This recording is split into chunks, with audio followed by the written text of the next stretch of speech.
Bonsoir. Deux sons de cloche, c'est la reprise. Après une longue période d'interruption, nous revenons avec le même style, le même contenu, mais présenté un tout petit peu différemment. Deux sons de cloche, je vous le rappelle, est un magazine de débat contradictoire qui reprend pour vous des grands sujets d'actualité débattus par deux invités de tendances différentes. Donc ce soir, vous allez découvrir qui sont nos invités.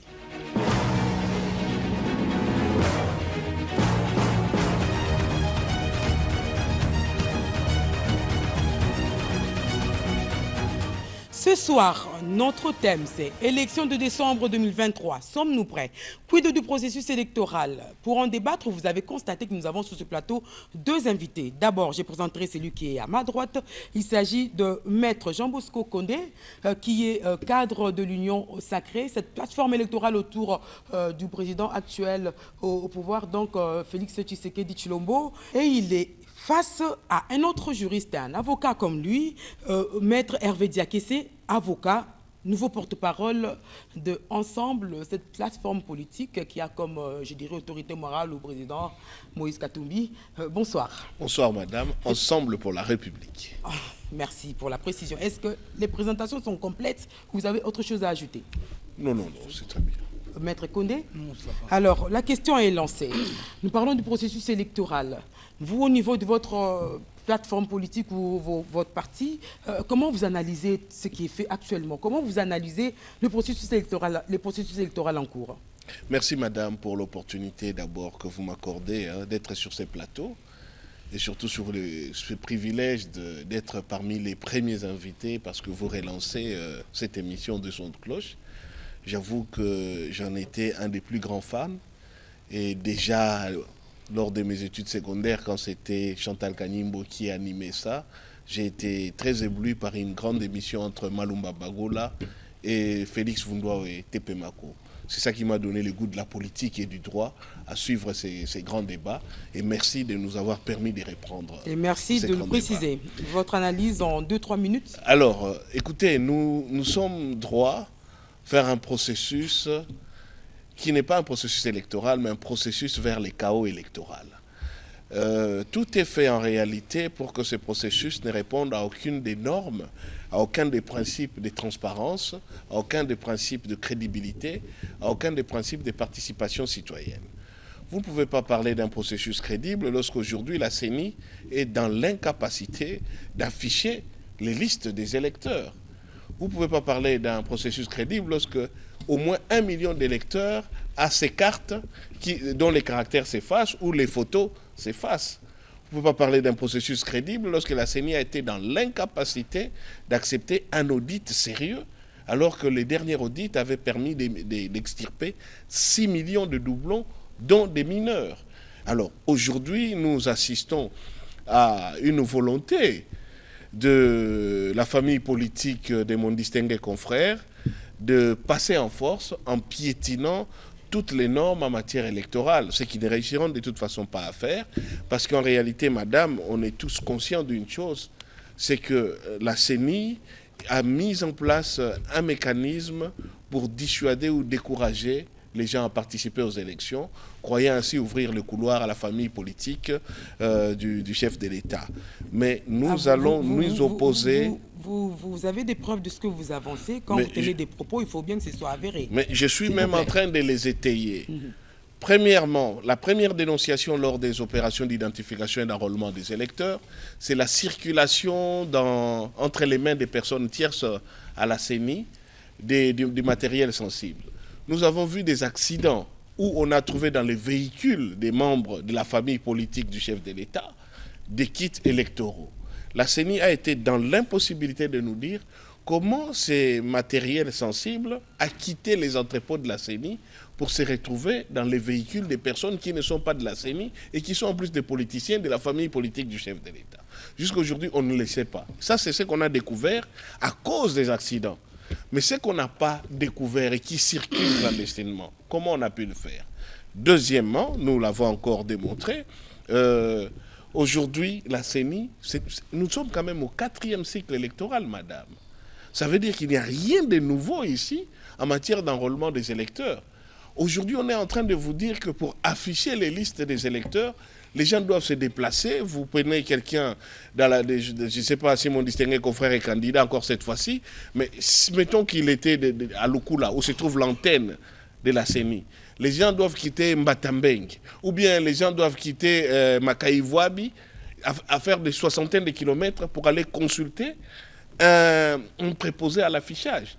L'affichage vise non seulement c'est que je vérifie que mon identité est reprise dans les fichiers de la CENI, mais que je m'assure que des personnes n'ayant pas qualité puissent se retrouver. Les personnes dont les cartes ont été effacées, soit par les écrits sur les cartes ont été effacés, soit parce que leurs photos ont été effacées, vous communiquez lorsqu'ils vont à la CENI, donc là où ils doivent établir les duplicata, la plupart ne figurent même pas sur les fichiers.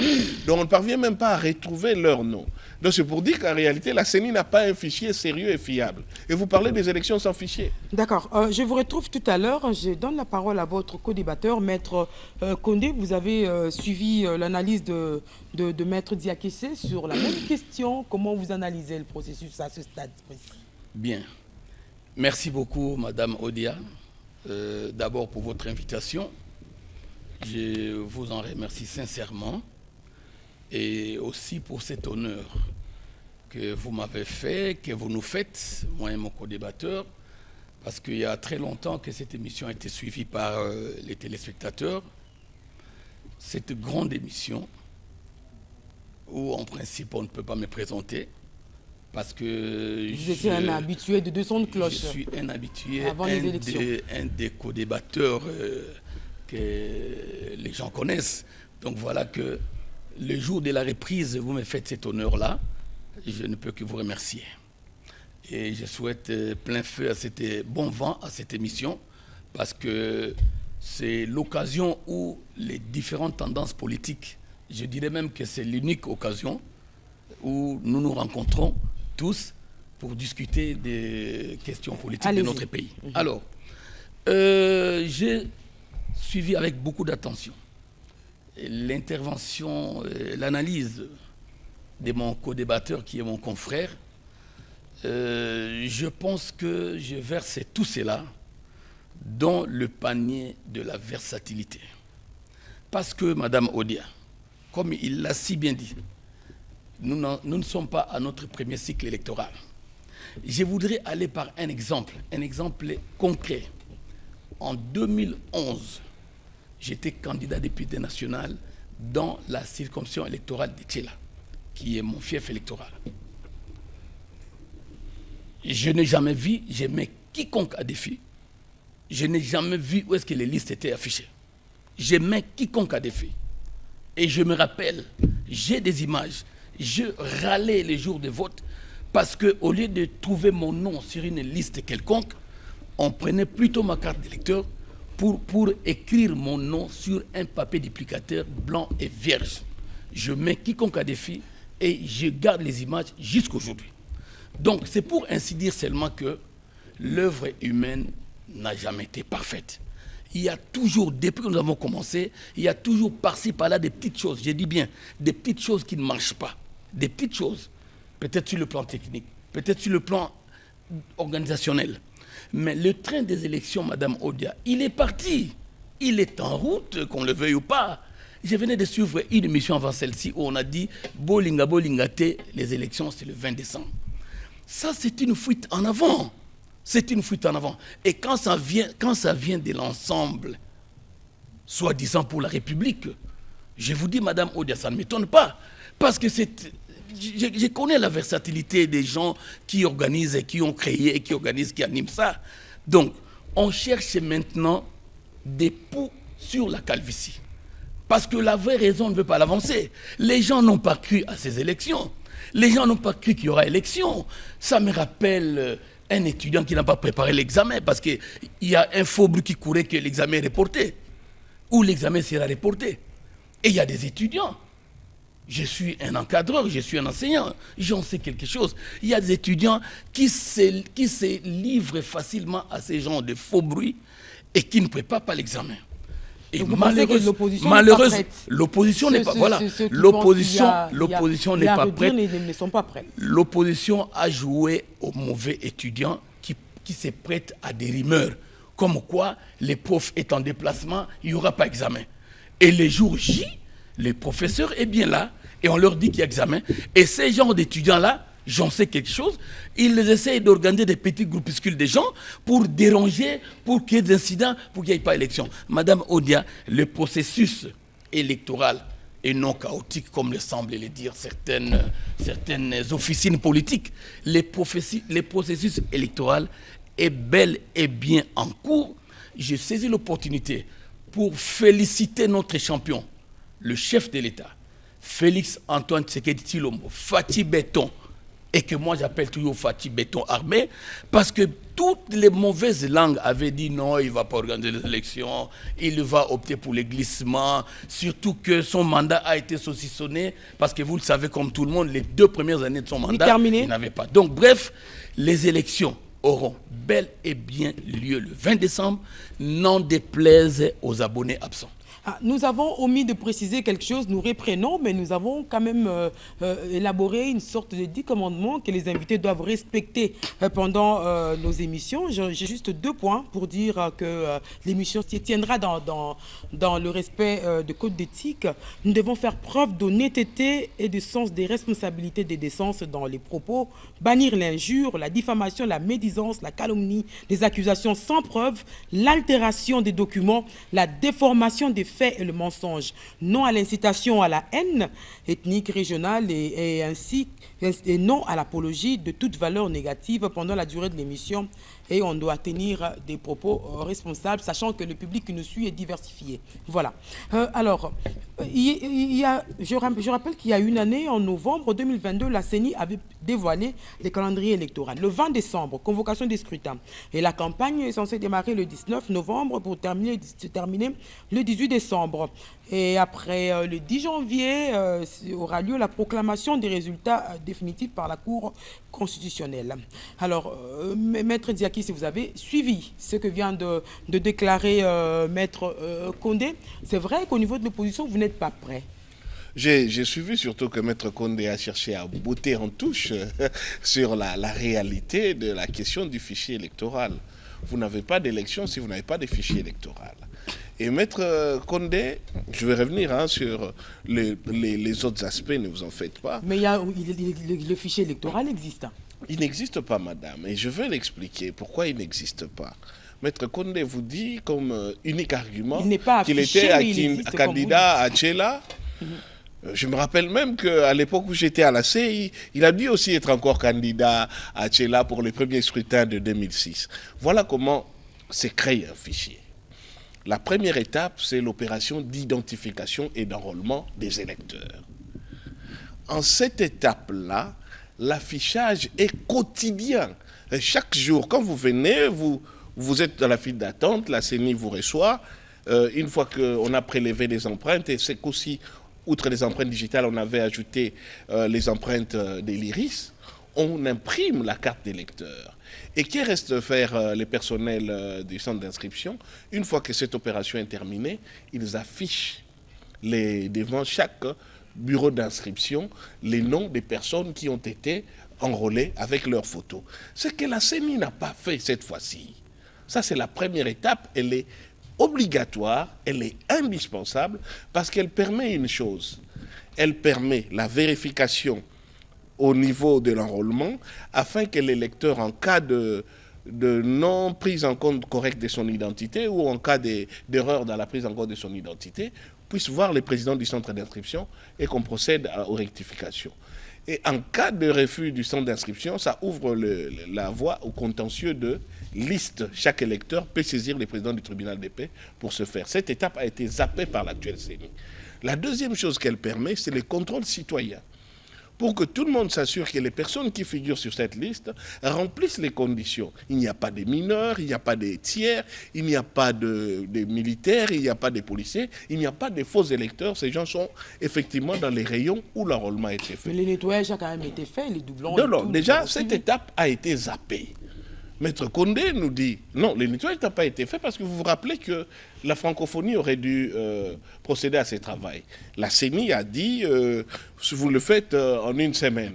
On nous a même créé un autre débat sur la francophonie, que, comme elle était dirigée par une Rwandaise, donc nos fichiers iraient au Rwanda. C'était vraiment... ne perdons même pas de temps sur ça, là n'est pas l'enjeu. Toujours est-il que le toilettage d'un fichier prend au moins 3 semaines s'il doit être sérieux. La preuve, c'est que sous la CENI Nanga, ce toilettage a pris 3 semaines, au cours duquel on a abouti à extirper 6 millions de doublons, dont plusieurs mineurs et des faux électeurs.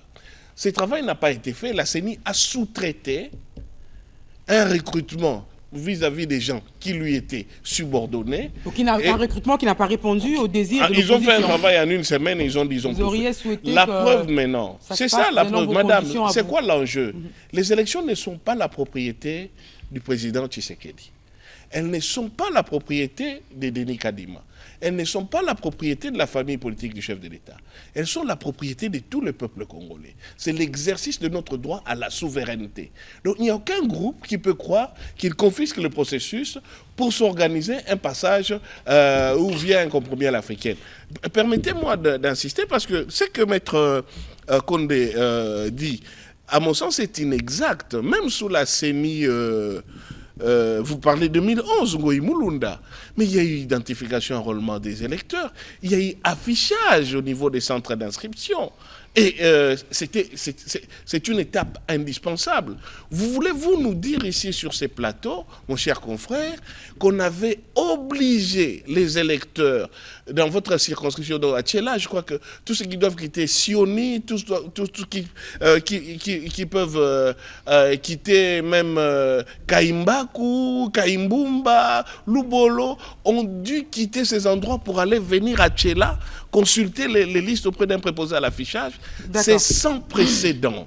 Ça veut simplement dire que la CENI, aujourd'hui, n'a pas été en position de nous présenter un fichier fiable et elle les cache.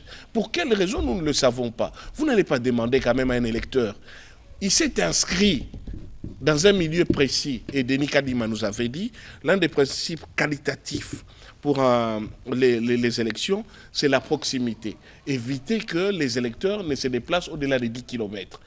Alors, pour l'affichage des listes, alors qu'ils se sont enrôlés, ils ne se sont pas déplacés au-delà de 10 km, pour aller vérifier si leur nom figure, ils vont faire dans les 20, 60, 50 km. Quelle est la grave conséquence, madame? Oui, rapidement, vous avez 30 secondes et je passe ils la parole à disent votre que débatteur. ceux qui ne vont pas se déplacer, et les gens ne vont pas se déplacer, on le sait.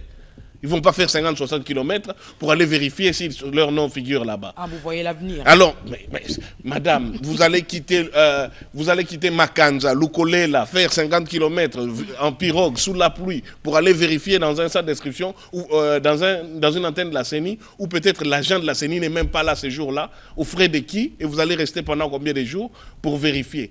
Donc, ce qui va se faire, il dit, si vous n'avez pas vérifié, et que votre nom ne figure pas sur la liste, donc, le jour du vote, vous ne voterez pas.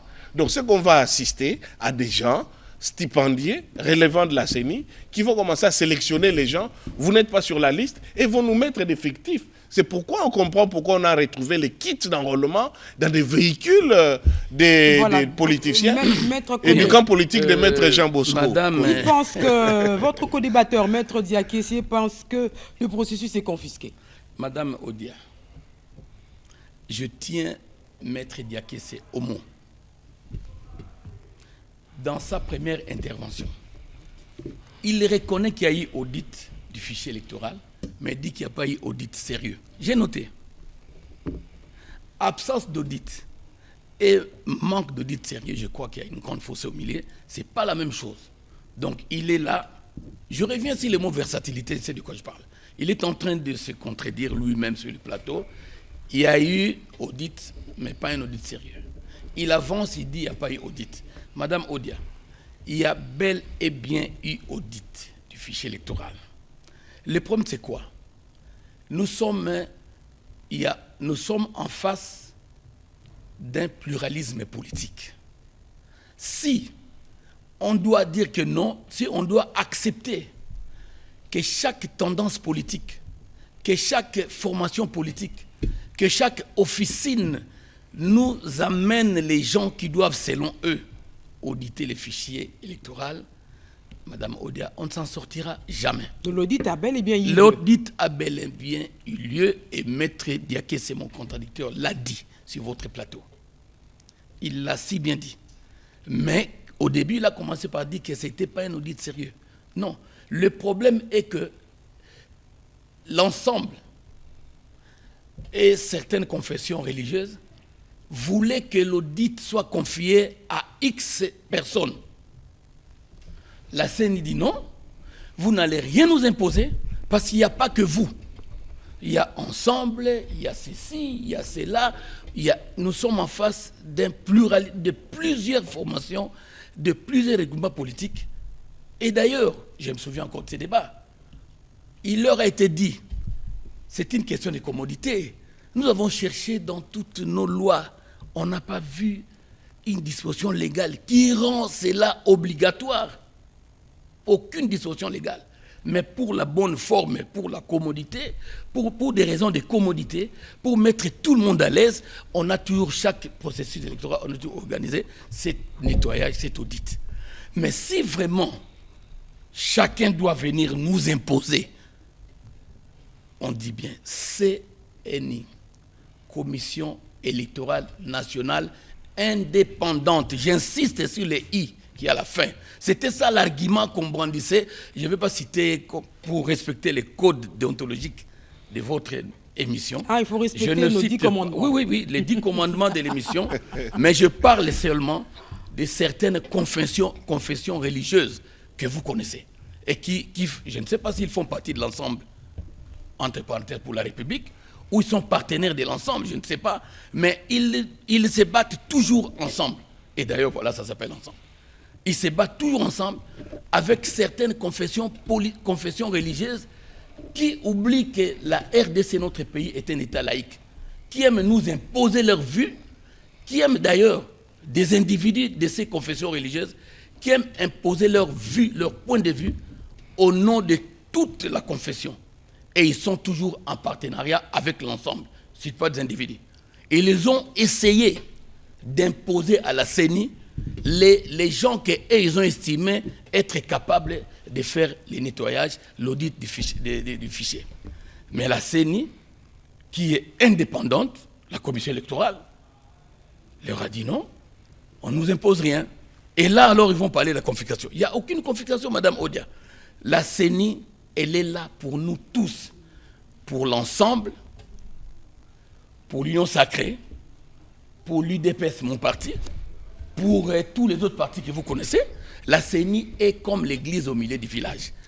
Aucune formation politique, aucun regroupement n'a le droit, et aucune confession religieuse, j'insiste, parce que nous sommes un État laïque, personne n'a le droit d'aller imposer ses vues, ses points de vue à la CENI. Ils ont buté à un refus catégorique, et voilà aujourd'hui, ils disent tantôt qu'il y a eu audit, tantôt qu'il n'y a pas eu audit sérieux, tantôt. Et les déplacements, les populations sont toujours déplacées, nous sommes toujours déplacés. 30 secondes. Nous sommes toujours déplacés, Madame Ondia, parce que vu l'immensité de notre territoire, on n'est pas, jusqu'aujourd'hui, depuis que nous avons commencé en 2006, et je rectifie, je n'étais pas candidat en 2006, et en 2011, je n'ai pas vu l'affichage partout dans mon territoire de Tchela. Et mon confrère Hervé, il a travaillé à la CENI à l'époque, je crois, il lançait quelque chose. Il a travaillé déjà à la CEI. Il sait que même à son époque-là, il y avait, d'ailleurs, à leur époque, il y a eu trop de problèmes, surtout que c'était la première expérience. Donc aujourd'hui, à leur époque, tout ce que nous avons connu comme difficultés techniques et opérationnelles, Maître Diaké, c'est qui était à la CEI, il trouve ça normal. Aujourd'hui, il vient en donner des leçons pour dire non, voilà, ça ne va pas, il n'y a pas de fichier, tantôt il y en a, tantôt il n'y en a pas et tout. Madame, tout cela se résume dans cette... Je termine de nous une seconde, s'il vous plaît. Tout cela se résume dans cette peur bleue. Parce que le 7 passé, ils ont vu le peuple congolais se prononcer. Il n'y a plus match. Nous allons, comme on dit dans les églises, Fatih Béton Armé a été plébiscité le 7. Et aujourd'hui, là, nous allons vers ce qu'on appelle dans les églises du réveil, l'accomplissement. Alors, c'est cette peur bleue-là. Et comme il y a des gens qui ont des maîtres à l'extérieur du pays, parce que tout candidat n'est pas vrai candidat, hein, il y en a 24, mais en réalité, il y a peut-être moins de 5 candidats. Sinon, il y a des gens qui reçoivent des ordres de leur maître de l'extérieur, voilà, boycotter, demander qu'il n'y ait pas d'élection, faites ceci, faites cela, oui, les candidats de l'étranger. Donc, Madame Odia, et malheur à tous ces gens-là parce que le 20 décembre, nous aurons l'élection. Alors, vous avez présenté des revendications, posé des conditions qui n'ont pas été prises en compte. Entre-temps, les trains des élections, lui, il avance. Vous continuez avec les mêmes revendications ou vous allez suivre le pas pour arriver finalement aux élections? Et votre co-débatteur pense que l'opposition a peur d'affronter les urnes. Absolument pas, parce que les élections sont notre propre propriété. Hein. Nous sommes le peuple souverain. Et nous allons exercer notre souveraineté et nous allons très bien démontrer à tous ceux qui pensent qu'ils vont encore bénéficier des tripatouillages ou des compromis à l'africaine que le temps de cette blague avec le peuple congolais est terminé. Permettez-moi de revenir sur 2 ou 3 choses et de revenir encore sur ma première préoccupation quand je disais que le processus est organisé de manière chaotique pour profiter au camp du chef de l'État, parce qu'au-delà de la CENI, du système électoral en général. Mon co-débatteur est revenu encore une deuxième fois sur les termes versatilité. Je me sens obligé alors de recadrer un peu cela. Il dit que vous dites une chose et après non. D'abord, Ensemble pour la République, c'est vraiment les partis des personnes constantes. Et lorsque nous ne sommes plus d'accord sur une chose, nous l'exprimons. Et lorsque nous ne collaborons plus, nous quittons les navires. Hein. À la différence de ceux qui signent des serments d'allégeance à Kabila et puis le lendemain, ils entrent dans les camps politiques autres que les camps où ils ont signé des serments d'allégeance. Ça, c'est d'ailleurs un élément pour déjà démontrer comment les systèmes fonctionnent d'irrégularité. Je vais répondre, Madame Odia. Vous me permettez de répondre. L'Union sacrée est composée de beaucoup de gens qui ont été élus sous un label politique au regard de notre droit constitutionnel et du droit parlementaire, qui donc, en changeant des camps, auraient dû renoncer à leur mandat au niveau de l'Assemblée nationale. C'est qu'ils n'ont pas fait. L'Union sacrée est composée des gens qui sont au gouvernement, ils sont à la tête des partis politiques. Or, il est interdit de cumuler et la fonction de chef des partis ou de responsable des partis avec des fonctions ministérielles. C'est une obligation constitutionnelle. Mais je sais qu'il y a quand même une différence. Quand vous quittez votre parti, vous devez renoncer au mandat. Mais quand c'est les partis qui vous éjectent... Mais non, vous signez un serment d'allégeance. Vous reconnaissez votre autorité morale. Et puis après, vous traversez en gardant les labels du parti. C'est ce qui se passe même au niveau de la CENI dans sa configuration. La CENI a des gens, comme prétend issus de l'opposition, mais qui n'ont jamais été désignés par leur famille politique. Donc c'est un cas monolithique. Ne vous étonnez pas que tout le monde soutienne cette démarche parce qu'ils pensent bénéficier du ruissellement de la tricherie. Donc sur cette question de versatilité, nous sommes un peu beaucoup plus précis. Quand nous disons qu'il n'y a pas audit sérieux, non. En fait, ce n'est pas un audit. Je vous ai dit, c'était une sous-traitance amicale pour se donner un satisfecit. Un audit obéit à des principes. Le premier élément du principe de l'audit, c'est que la structure qui doit vous auditer doit être autonome de vous qu'elle doit auditer. Donc, elle ne doit pas être une sous-traitance. Vous cherchez des individus, vous les mettez en place et vous leur donnez un travail. Des deux, l'audit obéit à des normes, des temps. Vous ne pouvez pas faire un travail sérieux qui demande un minimum de 3 semaines en 1 semaine et vous donner des résultats. Ça, c'est une question de techniques simples d'analyse pour savoir qu'ici, on est venu faire de la complaisance et ici, on est venu faire un travail sérieux. Non, maître Jean Bosco Condé. Lorsque nous faisons l'identification et l'enrôlement des électeurs, nous sommes en 2000, donc de 2003 à 2006, nous commençons les opérations, notamment dans les Congo central, qui a été la première province, après qu'on ait d'ailleurs validé les matériels d'identification et d'enrôlement des électeurs. En 2005, ce que je vous parle, c'est qu'aujourd'hui, tous les rapports, que ce soit des Nations Unies, que ce soit des experts indépendants, vous disent que sur les plans qualitatifs, les meilleures élections ont été celles de 2006. Le processus électoral n'a jamais été aussi bien organisé que depuis cette époque et que d'ailleurs à chaque scrutin nous perdons en qualité. C'est pourquoi aujourd'hui vous appuyez encore pour que nous allions dans le chaos. On gagne en expérience peut-être.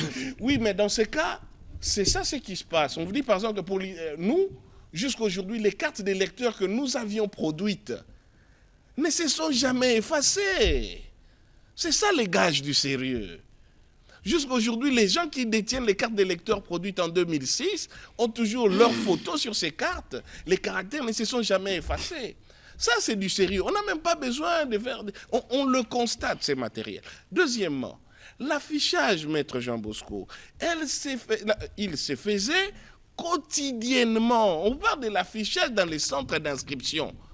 Parce que l'affichage se faisait, il n'était plus nécessaire, après qu'on ait purgé le contentieux des listes, il n'était plus nécessaire d'inviter les gens à quitter les villages. On est en train d'afficher dans le Congo central. Mettons que l'antenne se trouve à Sekebanza, un milieu que vous connaissez très bien. La personne qui s'est fait enrôler à Kinzamvouete, ou se fait enrôler un peu plus loin. Donc, doit encore, pour vérifier son nom, ça vous coûte quoi d'afficher encore là où vous l'aviez enrôlé? C'est ce qui s'est fait dans tous les autres cycles. Pourquoi cette fois-ci ça ne s'est pas fait? Parce qu'ils n'ont pas de fichiers.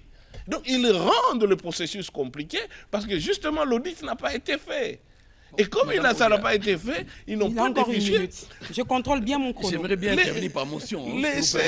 Non, moi je suis sur une feuille et vous allez resté réagir. Tranquille pendant que vous parliez. J'ai noté et j'étais juste en train de répondre. Je vous parle des éléments factuels. Je vous parle d'un travail que non seulement j'ai effectué, mais c'est un travail qui a été vu à la face du monde. Le produit de notre enrôlement, tout citoyen congolais est encore détenteur de sa carte d'électeur de l'époque. Ceux qui ont eu le malheur de les remettre à la CENI puis qu'elle a invalidé les dernières cartes d'électeurs ont vu leurs photos disparaître. C'est quand même scandaleux. Ça ne vous étonne pas. Vous avez dit que vous avez la CENI la meilleure. Avec les experts les meilleurs du monde, vous avez une carte d'électeur dont les caractères s'effacent. Les photos disparaissent. Les gens vont pour obtenir les duplicateurs, on leur dit, vous ne figurez pas dans la base des données.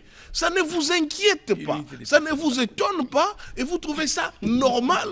Le train est en marche. Vous avez consommé la minute qui restait, je vous retrouve. Merci. Votre co-débatteur a tellement à dire, et je n'ai même pas de question, réagissez. Je suis un peu aéré, Madame Odia, j'aimerais bien qu'on se mette d'accord. J'ai vu les thèmes que vous nous avez envoyés, processus électoral.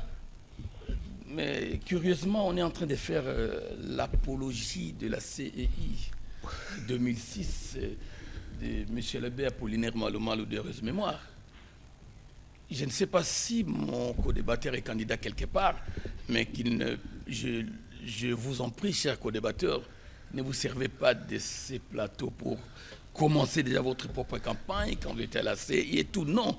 Et aussi, Madame Odia, je l'ai dit, et il ne m'a pas contredit, Maître Hervé Diakese, le nettoyage du fichier, l'audit du fichier n'est pas quelque chose qui est exigé par la loi. C'est pour des raisons de commodité que nous avons installé ça.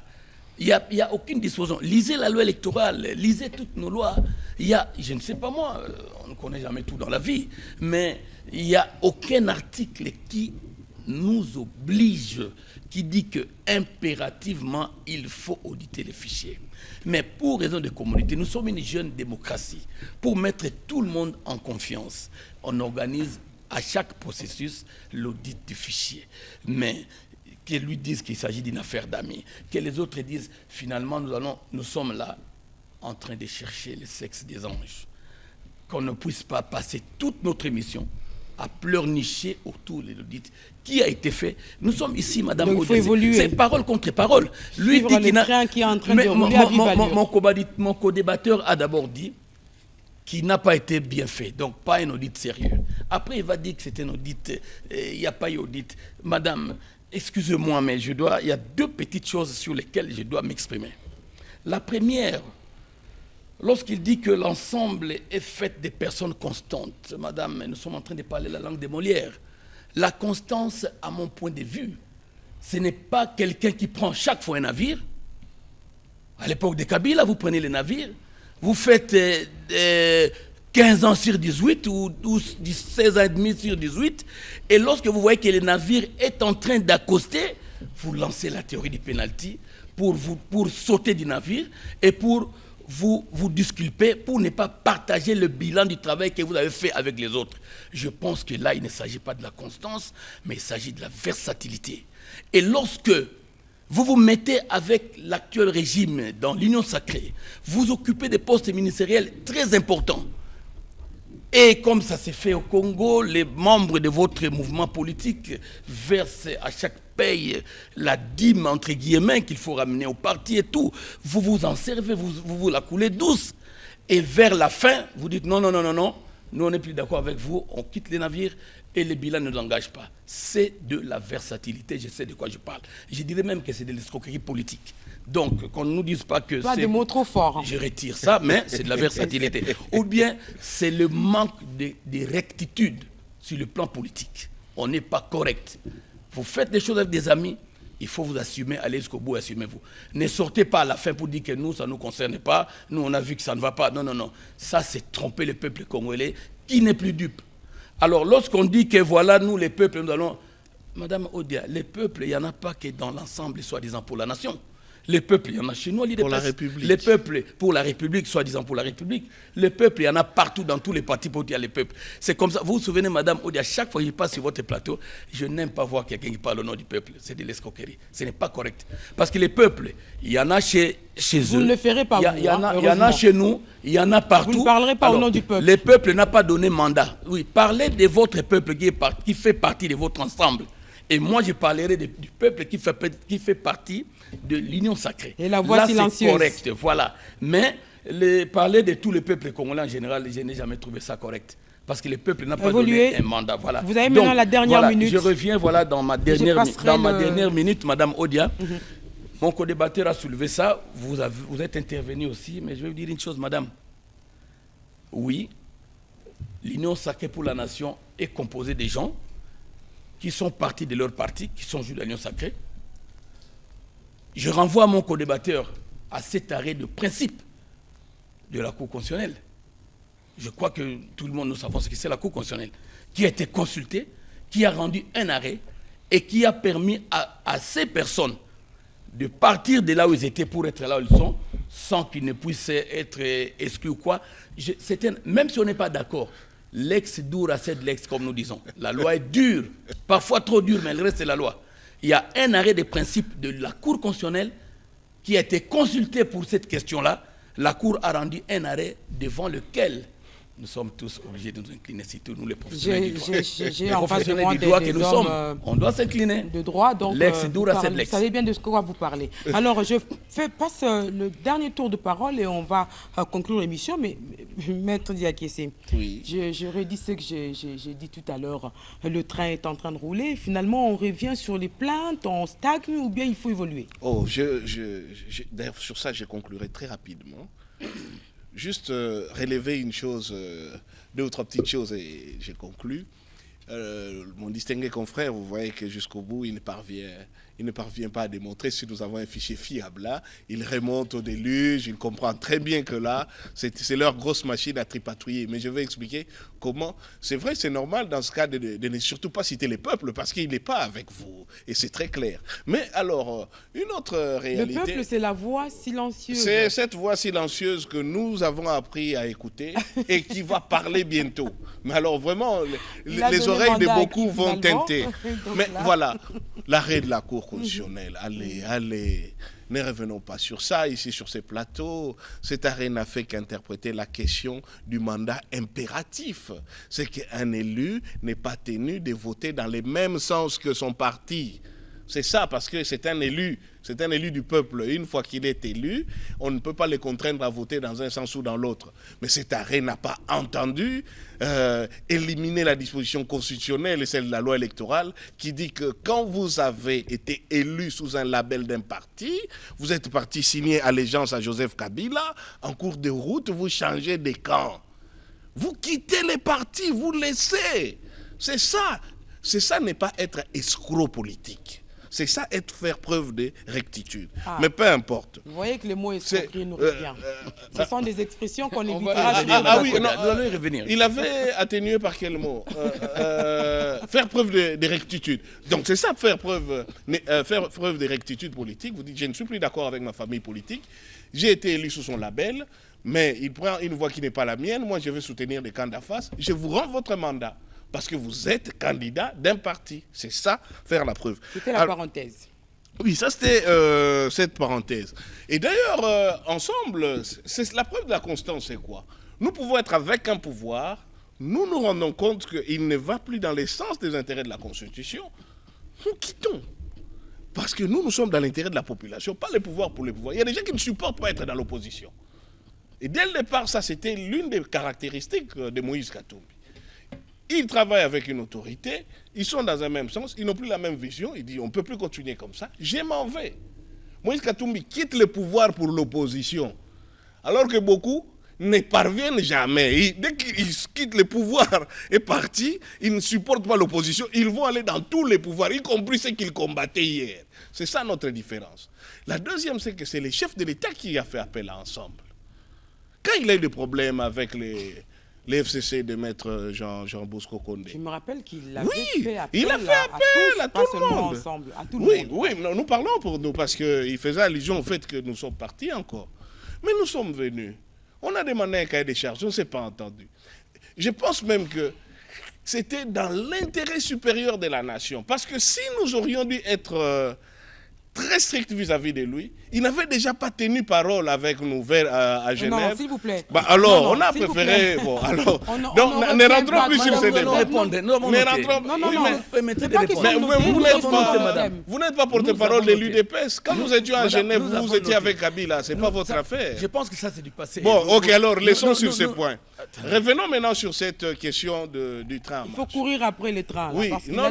Nous sommes dans ces trains parce que nous avions dit que les élections nous appartiennent. Ce n'est pas la propriété de l'Union sacrée, ni du président Tshisekedi, ni de Denis Kadima. Nous allons procéder. Parce que vous voyez, je relevais une chose.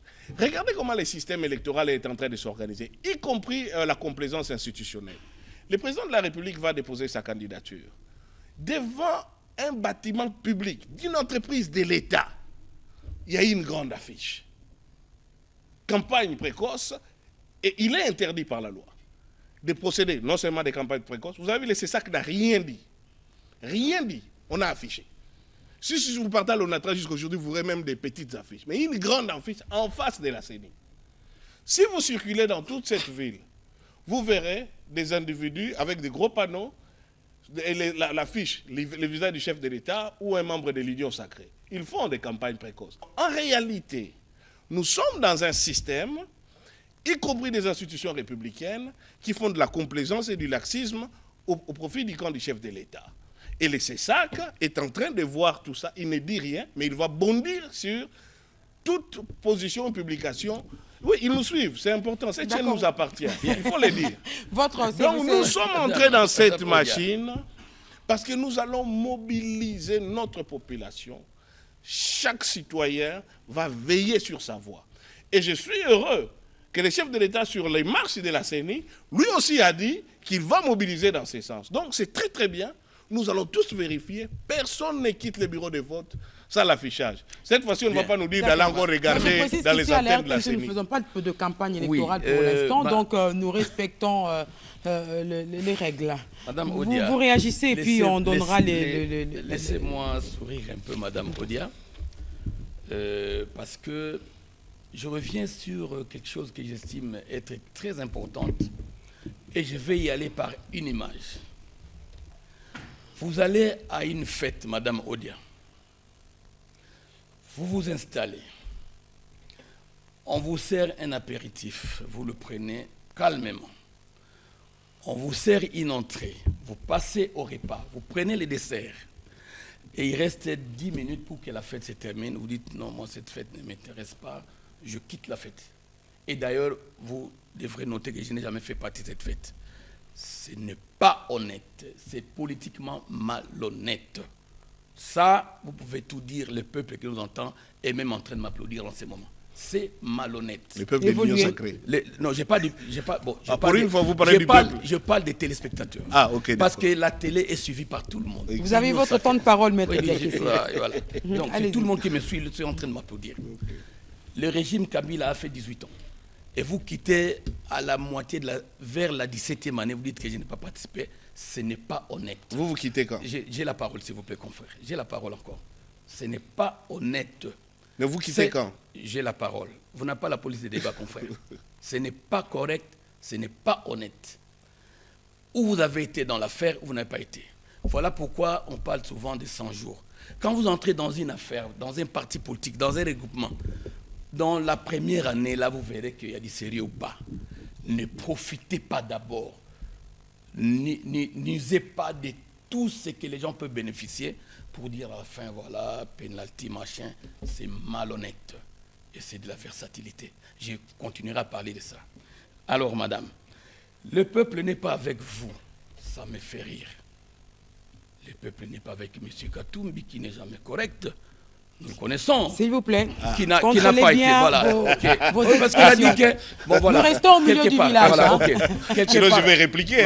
Madame Odia, j'ai répliqué quelque part. Elle a très mal parlé de mon champion, Fatih Béton Armé. Eh bien, c'est la réplique. Moi, je parle, je dis que M. Katumbi, pour moi, c'est monsieur-là. Voilà. Non. Ok. C'est un grand monsieur. Je reviens, je continue. Pas dans donc, 202 cloches. Le peuple est bel et bien avec Fatih, qui a un bilan qui parle déjà trop. Le peuple est avec lui. Vous avez vu la démonstration. M. Katumbi a été un matin à la CENI déposer sa candidature. C'était un non-événement. Et nous avons vu un grand événement le samedi 7 octobre. La ville de Kinshasa a failli s'écrouler parce que le peuple congolais s'est prononcé déjà pour son candidat Fatih Béton. Alors, mon confrère Diaké, c'est Hervé Maître. Il a déjà travaillé à la CENI. Il connaît les règles à la CEI, donc à la commission électorale, peu importe l'appellation. Il connaît les règles.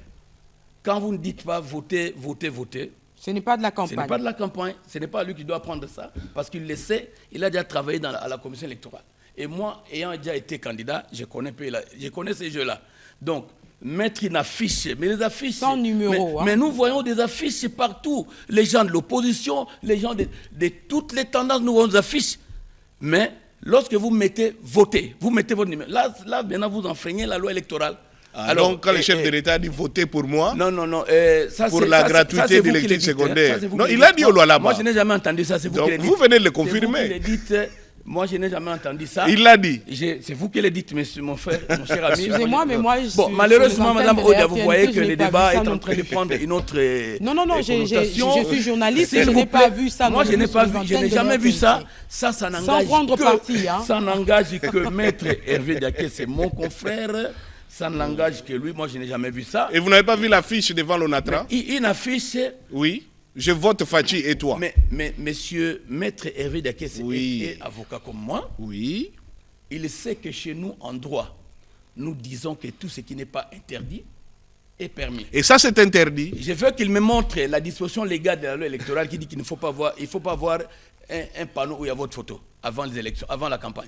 Si vous venez de dire que quand on dit voter, alors c'est interdit. On n'a jamais dit voter. Bon, vous comprenez, madame? Si, on a dit je vote Fatih. S'il vous plaît, confrère. Je sais que vous vous sentez déjà perdant. Alors vous commencez à m'interrompre. Non, je vais terminer. Vous avez une minute. Moi, je pense qu'il n'y a pas de campagne précoce. Pour terminer, madame Odia, nos amis de l'opposition, ils ont une peur bleue des élections. Je dis bien une peur bleue. Parce qu'ils savent qu'ils vont les perdre, ces élections. Je ne vois pas les Congolais en train de confier la présidence à leur champion, M. Katumbi. Je ne le vois pas. Il n'a pas l'expérience. Au moins, aujourd'hui, nous avons parmi les 24 candidats, nous avons un qui a l'expérience des affaires présidentielles. Nous avons un qui peut dire que moi, je sais comment on dirige un pays en tant que chef de l'État. Nous avons un candidat qui a fait ses preuves en très peu de temps, en quelques 3 ans. Il a montré de quoi il est capable. Les infrastructures sont en train de pousser partout comme des champignons. Donc le peuple a déjà fait son choix. Madame Odia, je ne vois pas les peuples du Congo profond là, qui n'a jamais vu construire un édifice public depuis que le Belge est parti. On est en train de lui construire des hôpitaux, des écoles, et puis il dit non, nous changeons de candidat. Non, je ne le vois pas. Nos amis ont peur. Voilà pourquoi ils ne veulent pas qu'il y ait élection. Ils avancent des raisons qui ne tiennent pas la route. Ils veulent, je ne sais pas moi, des négociations politiques ou quoi. Mais malheureusement pour eux, qu'ils le veuillent ou pas, l'ex dure assez de l'ex, la loi est dure, elle restera la loi. La loi électorale invite tout le monde aux élections le 20 décembre. Et Mme Odia, nous, l'Union sacrée pour l'Union sacrée et la nation, nous sommes prêts, alors plus que prêts. Même si on disait qu'on recule les élections pour la fin de ces mois, nous irons aux élections. Malheur à ceux qui ont peur. Je termine. Malheur à ceux qui ont peur parce qu'ils savent qu'ils vont échouer. Eh bien, Mme Odia, les élections auront lieu. Vous me passerez un coup de fil, nous allons gagner ces élections-là. Maître Hervé Diakessé, c'est la dernière question. Vous y répondez en 1 minute. Oui. Qu'est-ce que vous faites chez vous au niveau de votre famille politique dans le cadre des préparatifs de ces élections, justement, au-delà des revendications? Non, nous n'aurons plus un régime qui va nous voler notre argent dans les rames, un régime qui organise le processus des 100 jours, où on condamne les gens qui sont libérés de manière totalement fictive, et les inaugurations des bâtiments de Djamal, nous les attendons. Nous, notre population en a assez d'avoir été escroquée dans les Chile Gelou. Notre population en a assez d'avoir été escroquée dans l'argent du Covid. Notre population en a assez d'avoir été escroquée dans l'argent des poissons namibiens. Et si je continue les catalogues, notre population est totalement fatiguée des fanfaronnades qui nous disent que la gratuité de l'enseignement est effective. Et on vous parle maintenant de la gratuité de la maternité. Voyons la liste de ces hôpitaux, alors que c'est sous ces régimes que les infirmières sont encore en grève, et c'est sous ces régimes que lors de la grève des médecins qui réclamaient leurs indemnités de Covid, on les a tabassés et gazés. Et ils savent qu'avec Moïse Katumbi, chacun sera pris selon sa valeur pour contribuer à notre pays. Là aussi, vous faites un peu une sorte de campagne. S'il vous plaît, Mme Odia. Vous sombrez dans ce que vous avez dénoncé. Madame Odia, merci. Vous avez également 1 minute, Maître Avocat de bon État, je ne manquerai pas d'arguments pour réagir aux insinuations graves que Maître Hervé Diakessé est en train de débiter. Madame Odia. Vous n'avez qu'1 minute, malheureusement. Oui, il a fait plus d'1 minute. Vous serez clémente avec moi, je vous en prie. 1:30. S'il vous plaît, Madame Odia. Le peuple congolais qui nous suit en ce moment-là n'est pas prêt à confier la gestion de son pays au plus haut niveau, donc la présidence, à quelqu'un qui a passé tout son temps comme gouverneur à pratiquer la contrebande fiscale. Pas la fraude, mais la contrebande. Trop grave. Là, je tous les vais jours, vous non, interrompre très dangereusement. Tous les jours, Madame Odia, tous les jours, Madame Odia, j'ai la parole, s'il vous plaît. Qu'est-ce que vous entendez par contrebande fiscale? Répondons-y et parlons rapidement. Le peuple congolais n'accepterait pas des contrebandiers fiscaux. Ça signifie quoi? Le peuple congolais, surtout... Ayez le courage de déterminer votre mot. J'ai la parole, soyez vous n'avez pas la parole pour contrevenir au règlement. Madame Odia. Ça signifie quoi contrebande fiscale? Les chefs de l'État viennent des lois là-bas. Dites-le. Surtout les lois Labé ne vont pas donner le mandat, ne vont pas mettre à la présidente de la République quelqu'un qui a passé son temps à faire son business au lieu de développer la province. Non, non. Ah, ben vous voyez. Quand je regarde Lualaba aujourd'hui, quand je regarde le gouvernorat de Lubumbashi aujourd'hui, je comprends que certaines personnes étaient là pour leur business, pas pour développer la province. Donc le peuple congolais ne va pas prendre ces apparatchiks.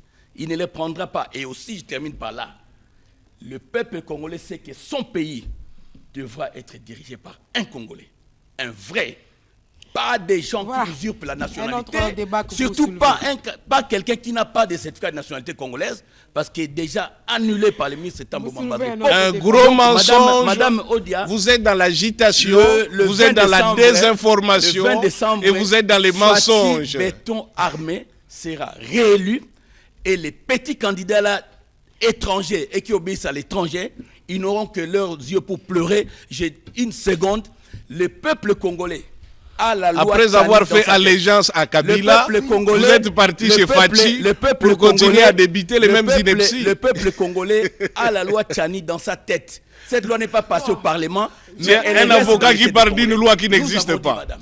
Elle n'est pas passée, mais elle est dans la tête des Congolais. Ah bon? Maintenant, les lois sont promulguées dans la tête. Ce n'est plus dur, Alex.